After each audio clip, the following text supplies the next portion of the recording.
गिबियावनो बयखौबो दिनैनि गोदान मोनसे भिडियोआव बरायग्रोनानै लाबाय। दिनै आं बे भिडियोनि गेजेरजों मोनसे जोबोद इम्परटेन्ट आयदानि सायाव सावरायनो लादों। आसाम एसेम्बलि इलेक्शननि रिजाल्ट फोसावखांनायनि उनावनो बिटिसिआव दुंहाव थासारि। बिपिएफ सरकारा सिगांनि समाव गावसोरनि सरकार गैयै समाव ट्राइबेलफोरनि हाखौ रैखाथि होनायनि बाथ्रा बुंदोंमोन, नाथाय दा सरकाराव फैफिननाय लोगो लोगो ट्राइबेलफोरनि हाखौ सेनानै लाफिननो नागिरदों होननानै पर्बतजरा ओनसोलनि मोनगु गामिया गोख्रों अजद दैखांदों। दिनै आं बे आयदानि सायावनो सावरायनो थाखाय बे भिडियोखौ लाबोनाय जादों। बेनिखायनो नोंथांमोना भिडियोखौ स्किप खालामाजासे जोबजासिम नायलां। भिडियोखौ जागायजेननायनि सिगां बयनिसिमबो गुरैयै खावलायनाय, आंनि चेनेलाव गोदानब्ला सिगाङावनो साबस्क्राइब खालामनानै लाग्रोदो, जाहाथे आंनि गोदान आपडेटफोरखौ मोननो हायो। थौदो बिदिब्ला दिनैनि भिडियोखौ जागायदिनि। बिटिसिनि पर्बतजरा ओनसोलनि गंगु गामिनि गासै 300 बिगानिबो बांसिन हाखौ बिटिसि सरकारा सेना लानो नागिरनायनि गोख्रों अजद ओंखारदों। पर्बतजरा ओनसोलनि गंगु गामि जेरै मावरिजरा, फारहाति, सुकनजरा, फुराना फानबारि, दोलदोलि बरजरा, फायखनदारा, खालबान्दारि, फारहाति बैफोर गामिनि 300 बिगानिबो बांसिन हायाव थानाय ट्राइबेल हारि स्पेसियेलि बर' हारिखौ होखारनानै बिफां गायनो थाखाय फरेस्ट बिफाना होस्रांनो थांदोंमोन होननानै बै ओनसोलनि रायजो राजाफोरा फोरमायदों। लोगोसे बुंबावदों दि सिगां समाव बासबारियाव आदानि ग्रुपनो प्रमद बर' बिथाङा हा हगारनो नागिरनायखौ बिपिएफनि एमसिएलए मुनमुन ब्रह्म बिथाङा सरकार गैयै समावनो होबथानो हादोंब्ला दायो बिपिएफआ सरकाराव फैफिनबाय आरो मुनमुन ब्रह्म बिथाङा पर्बतजरा बियाबनिनो सासे इएम जाबावबाय होनब्ला बिथाङा पर्बतजरा ओनसोलनि बैफोर गंगु गामिनि हाखौ सेनो नागिरनायखौ होबथानो हायैनि बाथ्रायानो फैया होननानै रायजो राजाफोरा गोख्रों रावजों बुंदों। लोगोसे रायजो राजाफोरा बुंबावदों, बे ओनसोलाव रावबो आयेन बेरेखायै हा दखल खालामनानै लायाखै आरो बे जायगायाव 40-50 बोसोरनिफ्रायनो रायजो जाबोगासिनो दङ। जुदि फरेस्ट बिफाना बे जायगायाव फैनानै इभिक्सन खालामफैयोब्ला थांनाय माखासे सान सिगां सान्थालिफोरा फरेस्ट अफिसखौ सावनो हायोब्ला जों बर'फ्राबो हायो होननानै गोख्रों हुमखि होदों। लोगोसे जोंनि बर'फोरा सान्थालिफोर बायदि आयेन बेरेखायै हाग्रा ओनसोलाव हाबनानै हा दखल खालामना लायाखै। बेजों लोगोसेनो आयेन बेरेखायै बिटिसिआव हाबफैनाय सान्थालि मानसिफोरानो दुंहाव थासारि सोमजिहोनो हायोब्ला जोंबो हायो होननानै ओनसोलनि रायजो राजाफोरा गोख्रों रावजों बुंदों। मानोना बै ओनसोलाव ट्राइबेल हारि एबा बर' हारिफोरासो रायजो जागासिनो।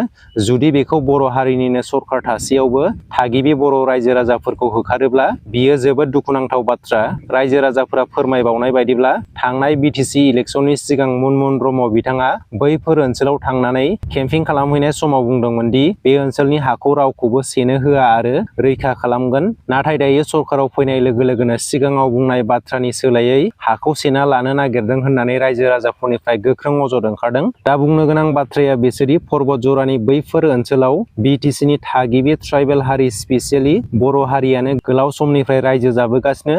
जुदि थागिबि ट्राइबेल हारिखौनो होखारनो नागिरोब्ला बे जोंनि थाखाय बेसे दुखुनांथाव।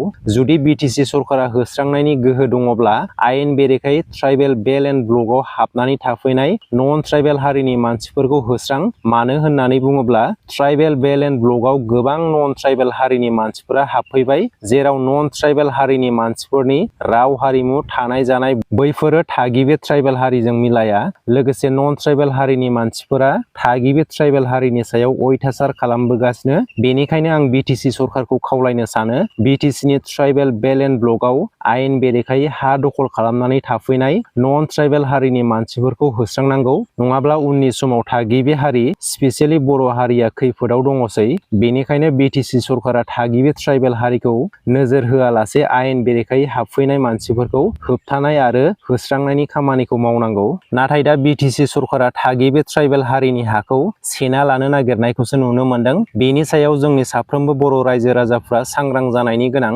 दा पर्बतजरा ओनसोलनि रायजो राजाफोरा गावसोरनि हाखौ सेना लानो नागिरनायनि सायाव माखासे बाथ्रा बुंदों। नोंथांमोना बेखौ खोनासंग्रो। जोङो बेयाव ओरैनो रायजो जानाया 40-50 बोसोर रानिं सोलिबाय। जोंनि आबै आबौमोनहा बेखौनो आइ आफामोनहा दखल खालामनानै दोनदों।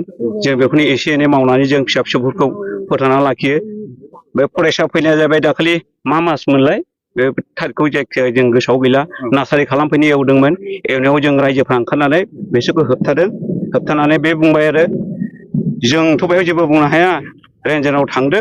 रेन्जारा मा बुङो होनदों, जों रेन्जाराव थांबाय, रेन्जारा बुंबाय आंथ' जेबो बुंनो हाया, आंहाबो गोजौआव मानसि दं होननानै डिउ फनाव थिनहरदों।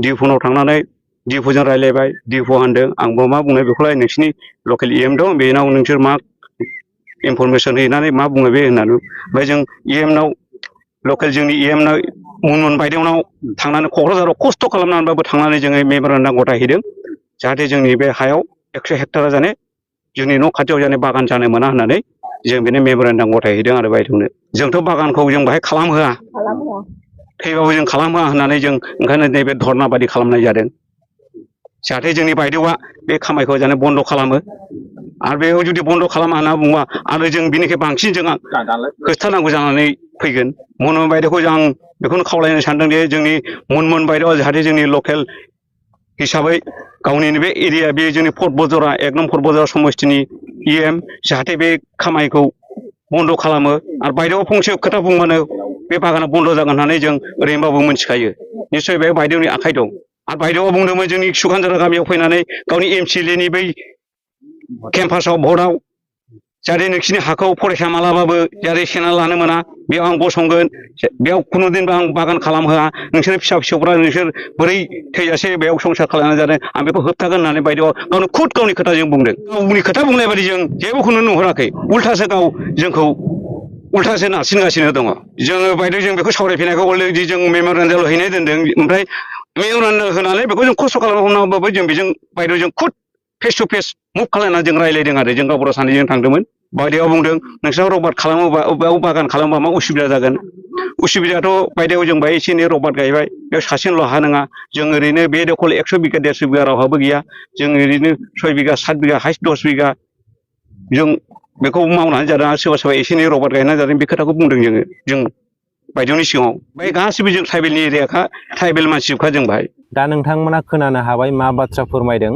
जुदि थागिबि हारिखौनो होस्रांनो नागिरोब्ला बेयो जोंनि थाखाय जोबोद दुखुनि बाथ्रा बेनिखायनो बेखौ BTC सरकारा रैखाथि होनांगौ होननानै आं खावलायो दा नोंथांमोना बेनि सायावहाय मा सानो कमेन्ट सेक्सननि गेजेरजों फोरमायहरदो दिनैनि भिडिअआ एसेनोसै गोजोन्थों।